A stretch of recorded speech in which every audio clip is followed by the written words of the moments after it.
Our show is legendary. And Pamela Anderson puts the historic in a surprisingly historical film, The Last Showgirl. So in the next 53 seconds before curtain call, let's take a peek behind it to see the milestones within this movie.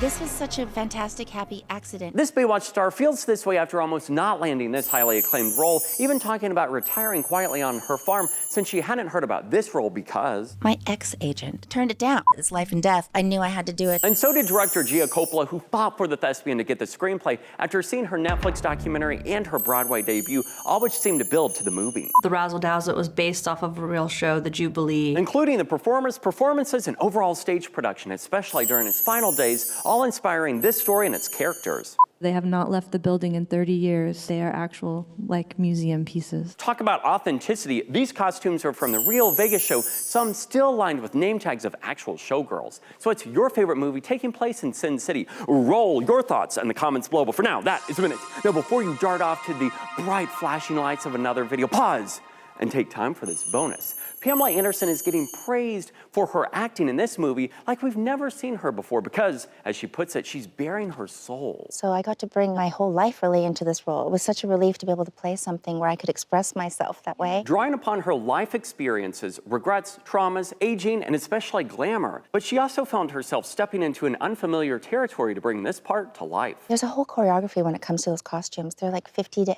80 pounds sometimes. Wow. And these headdresses, these Bob Mackie pieces. Even Gia Coppola, the director, was blown away by what she discovered while filming. It was a world I didn't quite understand, the level of artistry with the showgirl culture and etiquette with the way that you have to stand and dance. Speaking of dancing, Pamela's turn as Roxy in Chicago on Broadway caught Gia's eye. And she knew she found her lead for The Last Showgirl, even though the actress didn't know it at that point. Oh, and I thought maybe Broadway was a nice kind of thing to kind of end on, thinking, okay, I went from Baywatch to Broadway. That's kind of cool. Not only is Pamela saying this is a career-defining moment, but also a personal one. You really, literally saved my life because I would have hated to never get my chance to do something that was meaningful to me. What do you think about Pamela Anderson in this movie, and what's your favorite role of hers? I gave it to the maestro.